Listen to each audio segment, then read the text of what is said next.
how to respond rather than react. So in this video, I'm going to share with you 3 powerful ways to respond rather than react to people or situations that are going to inevitably come up in your day-to-day life.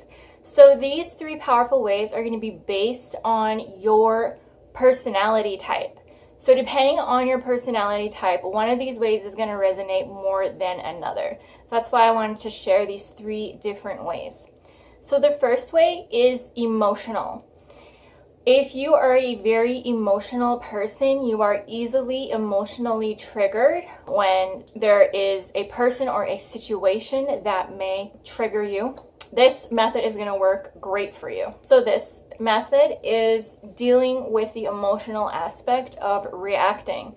When you react, you're going to have a strong emotional reaction. It's either going to be anger, it's going to be shame perhaps, or it might be despair. It's going to be a low-level emotion. The first thing you need to do is realize that your emotions are not you.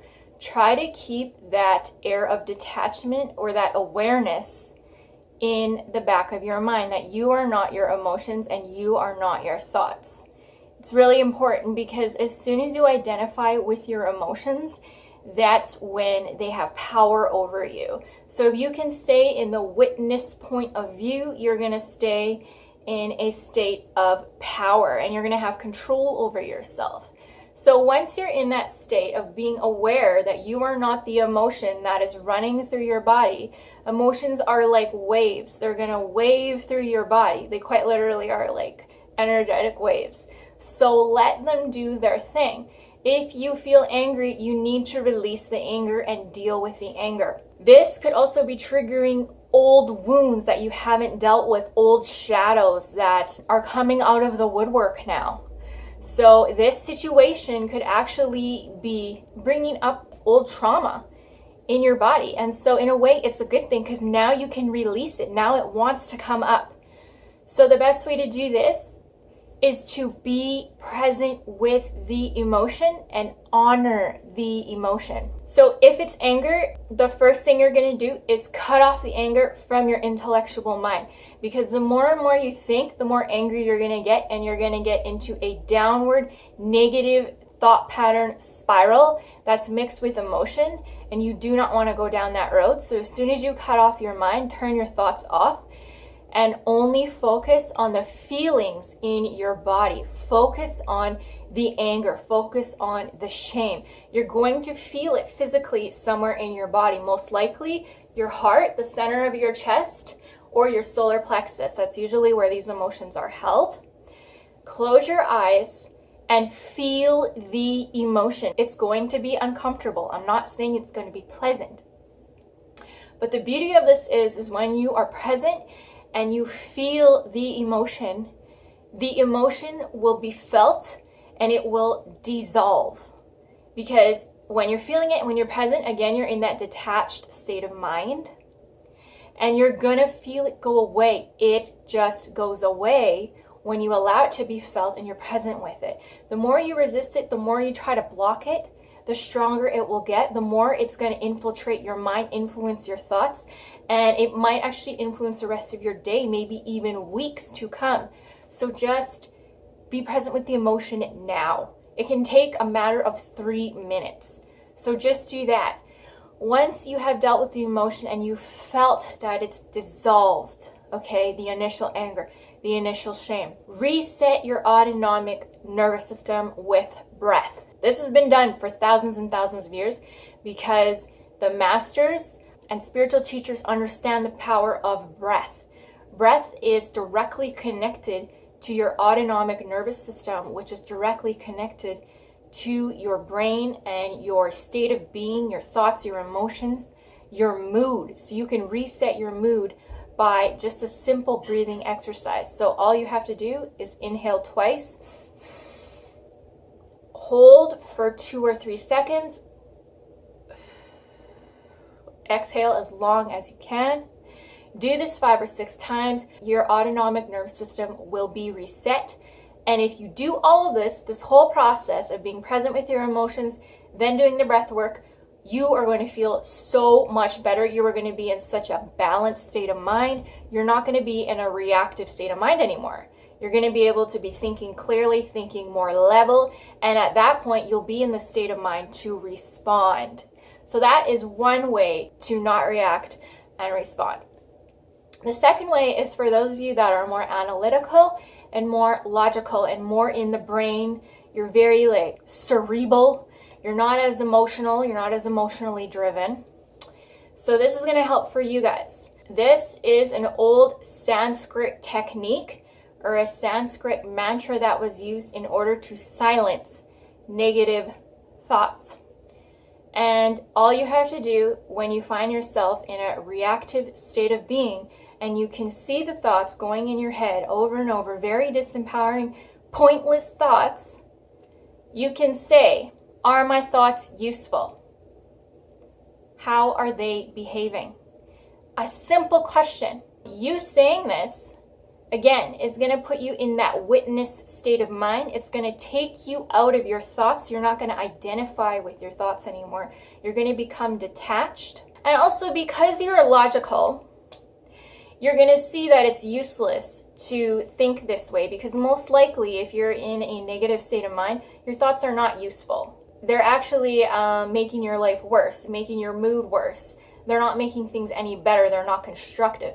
So the natural, logical part of yourself that's all about utility and being efficient with your brain power, you're going to realize it's a waste of your brain power and your energy to think this way. So naturally, it's going to silence those thoughts. You're not going to want to think those thoughts anymore because it's going to seem silly to think those thoughts. So that's a great way to instantly silence negative thoughts. Are my thoughts useful? How are they behaving? And I've done this before and it works. I find this works really well when I find that I am just thinking the same negative thoughts over and over and over on repeat. And then when I actually kind of like realize I'm doing that, I'll say that sentence and immediately it's like I'll snap out of some kind of hypnosis or something. I'll literally snap myself out of it and kind of like wake up again and be thinking consciously again. You're actually unconsciously thinking and going in this unconscious negative spiral.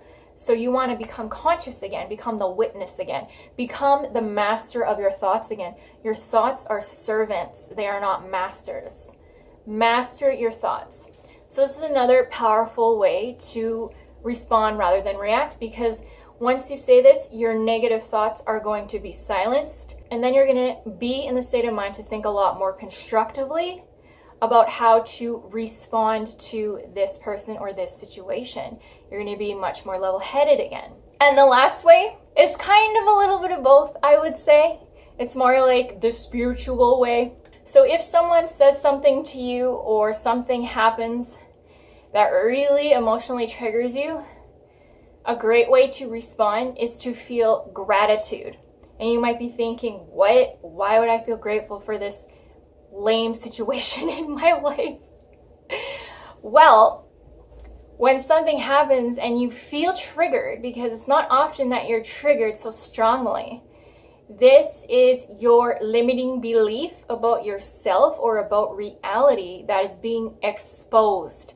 So the universe is exposing a limiting belief that you hold in your subconscious mind that you might not have even been aware of, or that you might have thought you dealt with, but you really haven't fully dealt with it yet.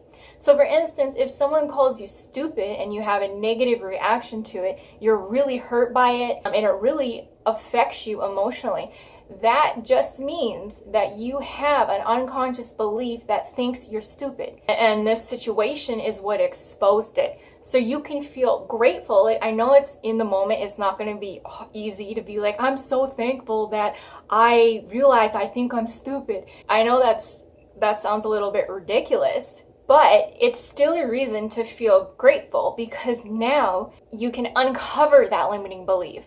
And then you can get to the work of rewiring it so that you don't have that negative belief anymore, and it's not going to show up in your reality, and it's not going to affect your life anymore. So let's go with the stupid example. If someone calls you stupid and you are hurt by it, look at yourself. Because if you truly didn't believe you were stupid, it wouldn't have bothered you. It wouldn't have triggered you. You wouldn't have cared. You would have thought it was funny, right? Look at yourself. It means you have to work on self-love.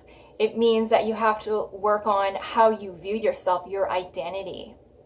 And that could open up doors for you to become so spiritually strong, for you to get rid of all of your limiting beliefs, other limiting beliefs that you were unaware of. It's going to help you become the best version of yourself. This is an opportunity. Even though it might not seem like an opportunity, it really is an opportunity for you to improve yourself and for you to become spiritually strong and for you to become whole and complete. So if someone's belittling you, or maybe someone threatened you, remember that you are allowing them to make you feel a certain type of way. That is you giving away your power. You always have the power to control your internal state. That's always up to you. So never forget your power. Never forget that you are always in control.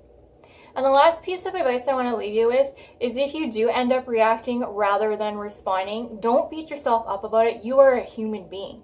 You're going to be angry. You're going to be sad. You're going to experience human emotions. It's fine. Look at yourself and be compassionate. Don't try to be perfect. Don't be like, oh my God, I feel angry. I'm not spiritual anymore. Or I don't have control of myself. I lost my temper. You are a human being. Embrace your emotions. Love yourself with all of your negativity, with all of your emotions. Accept them. And then move forward. Rewire yourself. Figure out your limiting beliefs. Reprogram your subconscious mind. Do the inner work to be better every day. That's what matters, is your intention that you want to be better every day. Yes, you're going to fall down along the way. It's going to happen. Don't let that stop you from your journey of self-improvement. Okay, guys, I hope that this video helped. Let me know if you have any questions, and I'll see you in the next video.